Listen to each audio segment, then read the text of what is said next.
So she was very influenced by other great writers because she was around them and knew them and grew up around them. But not a very happy. I would say she didn't have a very happy childhood. So this is just the hopefully you've all read Frankenstein, but I think it's if you've ever seen any of the Frankenstein movies, and there's a lot of them, none of them are like the book.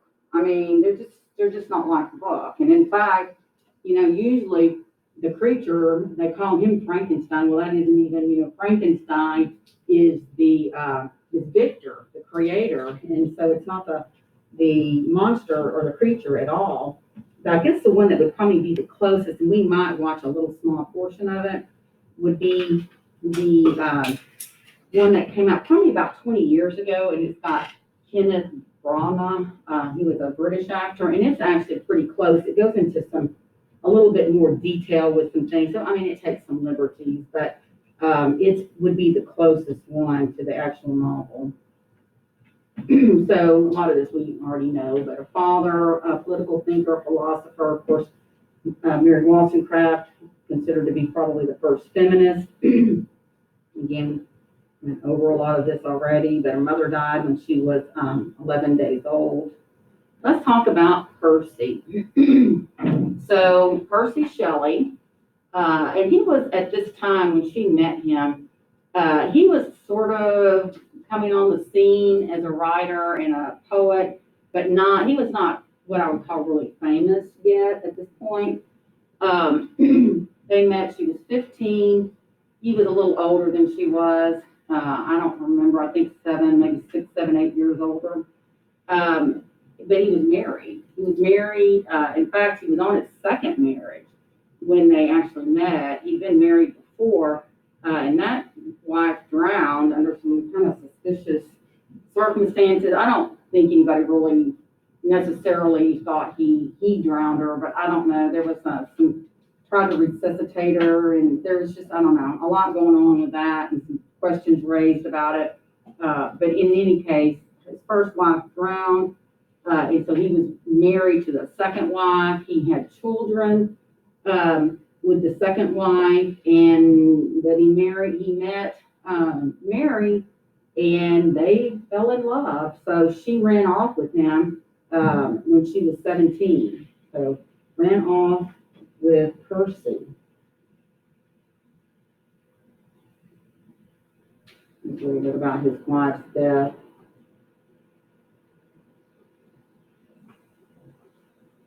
First wife. All right, a little bit about Mary and Percy. So they were kind of like hippies. She was very, very well. He was too, but it was even more unusual, I guess, for Mary because she was a woman during this time period. But she was really a free thinker, and a lot like her mother, I would say. Just very liberated. And she was not going to be. She wasn't going to succumb to the things the ideas that society placed on women during this time period. So the fact that she ran off with a married man, so what, and again, I mean, not that it would be necessarily not frowned upon now, but it certainly wouldn't raise eyebrows like it would have back then. You can imagine how scandalous that was, the fact that she ran off with a married man. But anyway, back to them. They were both really, I mean, they were embracing this whole romantic thing. I mean, literally, figuratively, the whole, idea and notion of romanticism and back to nature and this sort of thing, free love. By the way, they did not at all try to hide their relationship. I mean, I guess even kind of prior to them actually running off, I think his wife was aware before they ran off together that he was involved with her. So they didn't really try to ever hide anything. They weren't, bound by Christian ideas or morals or anything like that. They, as a lot of people did back then, they weren't the only ones, but they were drug users. I mean, they used opium. I'm not familiar with absinthe. I've heard of it, but I think it is a type of hallucinogenic. And so I'm not sure about absinthe, but I know with opium back in this time, it was not illegal. You could go into just a regular little store, drugstore or something, and just get it off the shelf. You didn't have to have any type of prescription or anything. So you had a lot of people.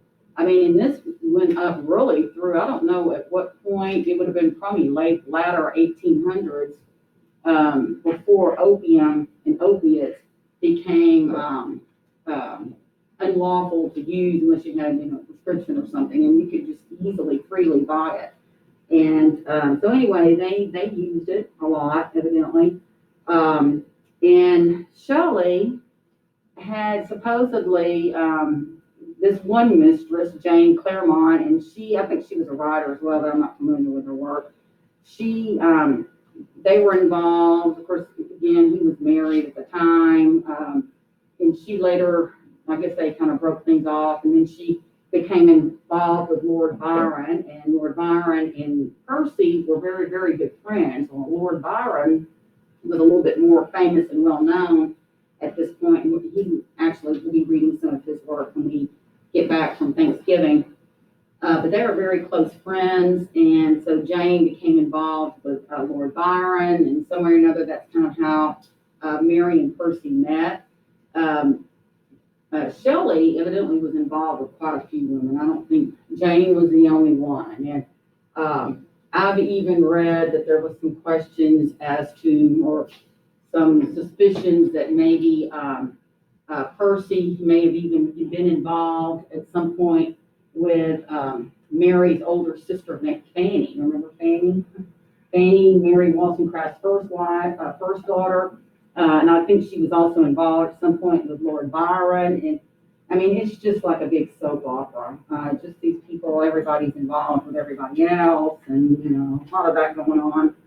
And so when they ran off together, they ran off to other parts of Europe, and they just traveled Europe, and they went to France, and they went to Lord Byron's villa in the Swiss Alps, which is where she came up with the idea.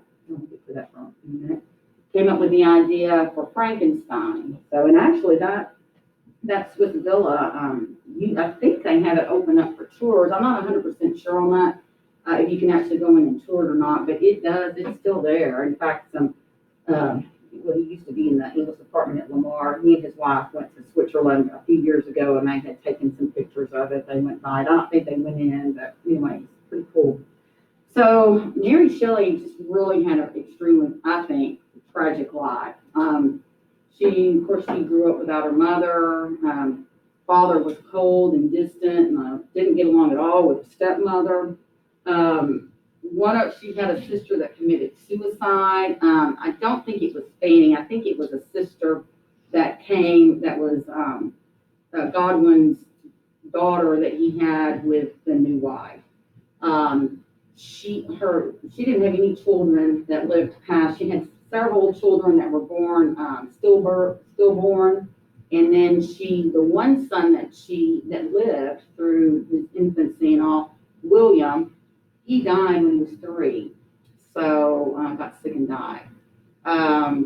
So anyway, she just lost all of her children very young, and just really had a lot of tragedy in her life. Okay, a few things that was going on in this time period. As far as educational theories and all, John Locke, I'm sure a lot of y'all have probably heard of him or studied him maybe in government. So a lot of his work, even though he'd written it back, as you can see, this one thing that he was known for, 1690. So, he was already gone and dead by this point, but still his work was still being read and used and this sort of thing.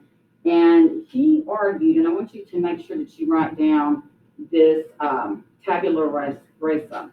That means to be born with a clean slate, which is very different from what the Puritans and the Calvinists, what they had believed, what they believed. And so, and we'll get into that a lot more when we get into American literature and stuff, American literature. We'll get into that a lot more, but the Calvinists, the Puritans and such believed that everyone is born of sin. So the moment you come into the world, you're already a sinner. So tabula rasa is completely opposite of that, in that there were some theories, Rousseau as well, to some extent, and Emile, which, by the way, Wollstonecraft does mention Rousseau quite a bit, several times in her treatise, but, he too believed that a child's upbringing, they're born with a clean slate. So their upbringing, the way they're treated by their parents, are they born into a household that's, poverty stricken? So maybe they're not fed very often, enough. They're sick a lot. They're abused. That all shapes a child. It shapes them. It's their formative years, and it shapes them into the grown-up that they become. And so tabula rasa, and that becomes important with Frankenstein. So because if you think about it, the creature is born with a clean slate, tabula rasa. And so, when he comes into this world, when he's creative, even though he's huge and big, has strength and this sort of thing, he's still emotionally and mentally like an infant. Remember, he can't talk, he doesn't know language, he certainly can't read, no way to communicate, or he doesn't really know how to communicate. He has to teach everything himself, learn everything himself. So he's completely self-taught because he's abandoned by his father, Victor. And so the creature is born or comes to fruition or is created tabula rasa.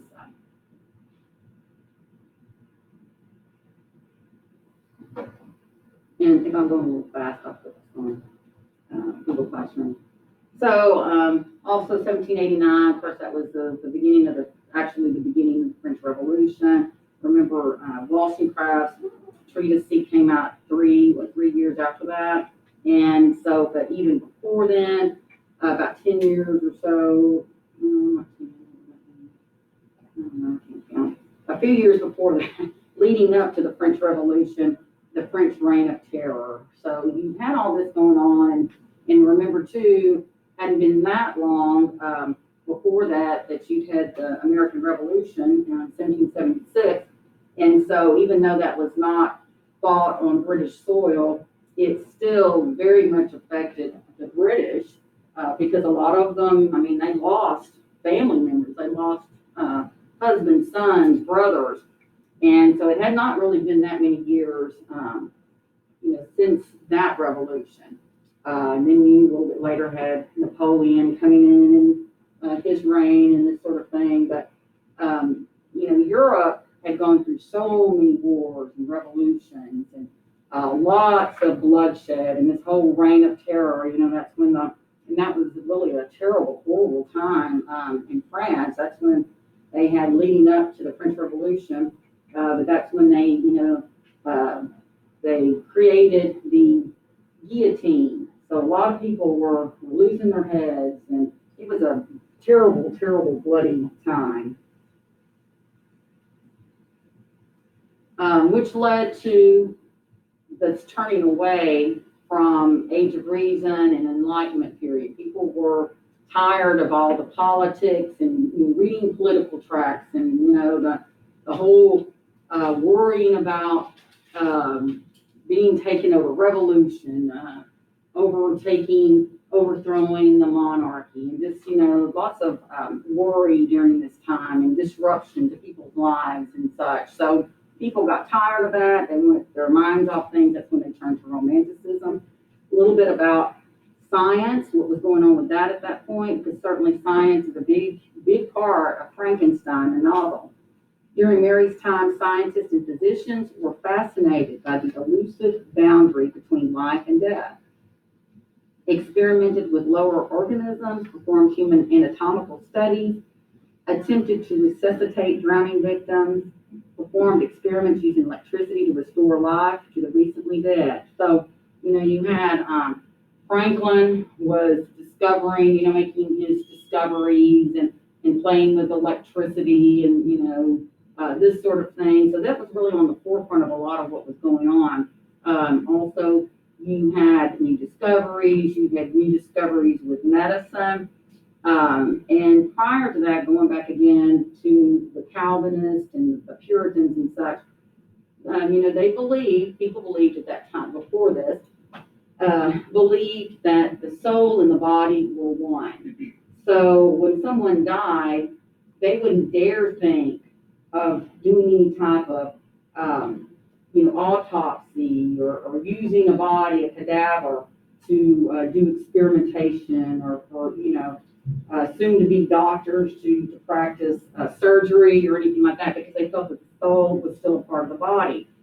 Well, at this point now, you're getting into these, they're leaving that idea and they're starting to come to this way of thinking that, no, the soul, once the body dies, the soul leaves the body. So, it's okay to do some experiments on a dead body. And in fact, we probably need to because, there's new medical advances and, there's this thing called surgery where you maybe can really kind of fix somebody if they, have an injury or something like that. And so then you start having this with people or scientists, rather, doctors and such, working on cadavers and learning a lot of things about surgery. And so all of that, again, anatomical studies. So you can see how all of that, those are things that are now on the forefront of society and these new discoveries. Well, then you can, I think, see where, how, and why Mary Shelley was influenced and had this idea about Frankenstein. Science and philosophy were essentially the same discipline. Frankenstein's approach is more philosophical than what we would consider scientific. You don't need to know these people, Cornelius Agrippa or I can't say anything, Paracelsus.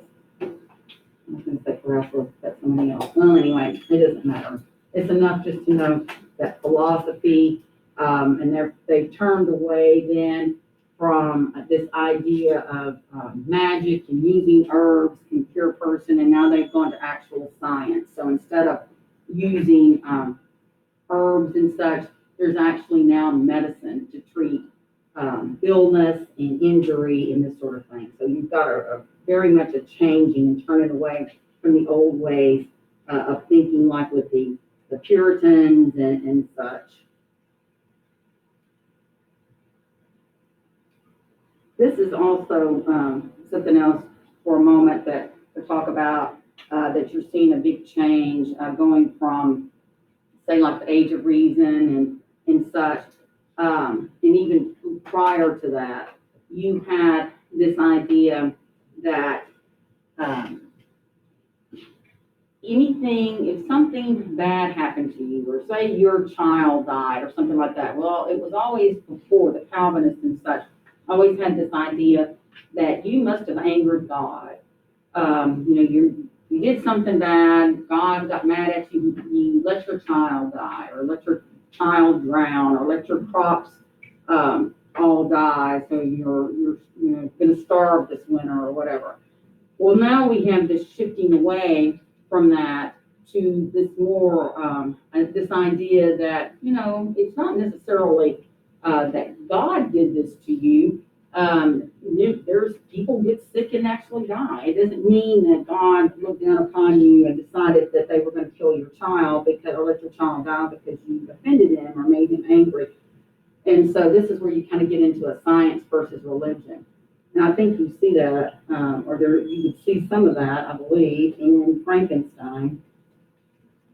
A bit more about romanticism. So again, turning away from all this with rebellion and uprisings and revolution the guillotine and blood and all, and people then turning to nature and finding solace in nature and hope in nature. Sublime nature, you're going to hear this when we start reading Wordsworth. Oops. The sublime natural world, which was embraced, of course, by the Romantics, as a source of unrestrained emotional experience for the individual, initially offers characters the possibility of spiritual renewal. So again, going into nature, finding the Romantics, and you're really going to see this. I think this happened even more, occurred even more maybe with the American Romantics, but this idea of finding God in nature. So, especially with the American Romantics, there is very, very much a turning away from organized religion. And when we read next semester in American literature, when we read the Transcendentalists, for one, but you'll see that none of those writers were ever. Hawthorne was for a while, but then he left the church, and I guess he was brought up a Calvinist. But they very much turn away from this idea of organized religion. Emily Dickinson, she was very much brought up in a very strict Calvinistic home, and so she turned later, when she became an adult, completely turned away from that, and she writes about that in her poetry, and finding her solace and her strength and her spirituality in nature. And you notice here, typical Romanticism right here. Mired in depression and remorse after the deaths of William and Justine, he feels responsible. Victor heads to the mountains to lift his spirit. So again, finding your peace and solace in nature. So in the summer of 1816, Mary Wollstonecraft, she was 19 years old. She and Percy were in Europe. Well, they lived in Europe, but they were in like Switzerland, visiting Lord Byron, and they were there. I think, were there. He invited them and some other writers as well for about 3 weeks, a month or something. And so they were at his chateau at the base of the Alps, Swiss Alps. And I think there was probably a lot of stuff going on, including a lot of opiate use. And so anyway, one night there was this terrible storm, and of course they didn't have electricity or anything, but you can imagine how dark and creepy that probably was, which they all really embraced all that. This is also Gothic, the Gothic novels and ideas and such and stories were very much embraced by these Romantics. And so they decided that they would entertain themselves during this terrible storm, that they would exchange ghost stories. And so Mary Shelley, she was just kind of along for the ride. She had never written anything before. And so she was, of course, her husband, Percy, was becoming a pretty well-known poet. Lord Byron already was a well-known poet, and there were some other writers, with them as well. And so she was just kind of the, outsider as far as these literary giants and such that she was with. But they all came up, created a ghost story, and so she kind of blew them away with when she talked about or told them her story of Frankenstein, that evidently she had just kind of come up with and thought about and just sort of created in her mind. And so they all, especially Byron and her husband, told her that she needed to flesh it out, add some details and this sort of thing, but that she needed to see if she could have it published. So they were the ones, they were very, instrumental and supportive of her seeking to get Frankenstein published, which it was published. And by the way, that's her only really well-known novel. I think she wrote another one after Percy died, but it didn't do anything. I think it was published, but it didn't do anything. So Frankenstein is her only well-known novel or writing. So the motivation, stormy weather frequently forced them indoors where they had Byron's other guests, sometimes read from a volume of ghost stories. One evening, Byron challenged his guests to each write one themselves, and Mary's story, inspired by a dream, became Frankenstein.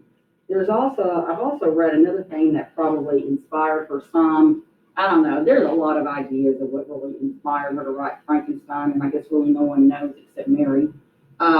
Was evidently there was a hospital a few miles from Byron's chateau, and it was I think it was a mental hospital. And so at that, you can imagine some of the things that were probably going on, experimentation and a lot of things like that on these mentally ill patients.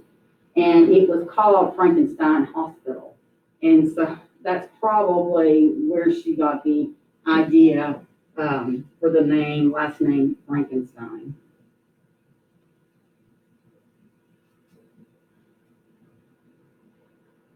Mary's content submission is not intended to be a tale of the supernatural. She even made her main character a scientist so that his building of a man, would seem logical. It was a combination of Gothic elements in science. Yeah, a lot of people will consider it to be the first science fiction text. Now, nothing like this had ever been written before, so this sort of introduced this idea, I guess, of science fiction. It was certainly very Gothic, and again, the Romantics embraced Gothic. So Gothic being a lot of times elements of the supernatural, so you certainly see that in Frankenstein. Often dark, foreboding, weather always plays a big part. Weather often used as a way, as kind of a type of foreshadowing, I guess you could say, in any romantic text ever. If there is a storm brewing, something big's about to happen, somebody's probably about to die. I mean, it's just, so that weather always plays a very important part in romanticism. Think about Poe. Of course, he's an American romantic, but you can't read a Poe text if there's not some big storm going on or something. So anyway, but darkness, death, decay, suspense, fear, all those things make up Gothic, which is not the same goth, but Gothic. Those ideas behind Gothic. The structure of the story. This is called framing. So Mary Shelley used the framing device. And so there's many stories within a story in Frankenstein. The novel is constructed of three concentric layers, one after the other. So you have Robert Walton. He's at the very, very beginning, of course. And so we find out things about him through his letters to his sister. And so Robert Walton, of course, is an adventurer, an explorer, and he is trying to find out what's out there and try to find a passageway that would connect different continents and different land masses and this sort of thing. So we find out about him through his letters. Then you have the story of Frankenstein, Victor, telling his story to Walton when Walton finds him out in the middle of a big piece of floating ice and snow, I guess, ice, and picks him up. And so Victor is relaying this whole story to Robert Walton. And then you have innermost would be the monster's description to Frankenstein of the development of his mind at the DeLacy's. Stories within stories.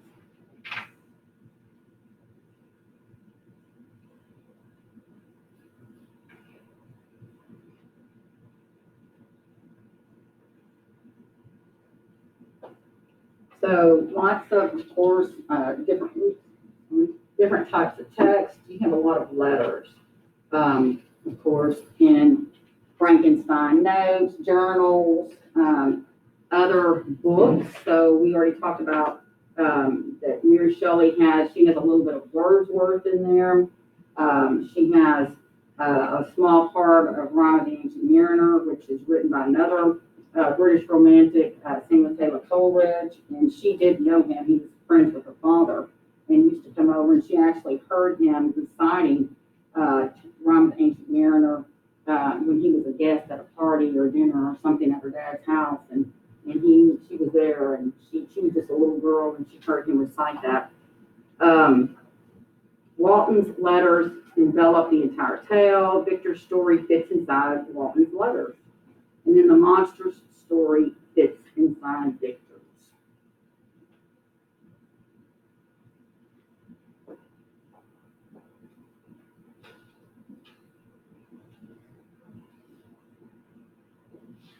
And why don't we leave it, we have just a little bit more. We'll leave it at that because we only got about 4 minutes left. And we will finish up on this tomorrow. If you're not going to be here, you might want to get, well, I'll try to remember to record. And so you're probably going to need to get, because any of this we're going over is going to be on our romantic, the test that we have over romanticism.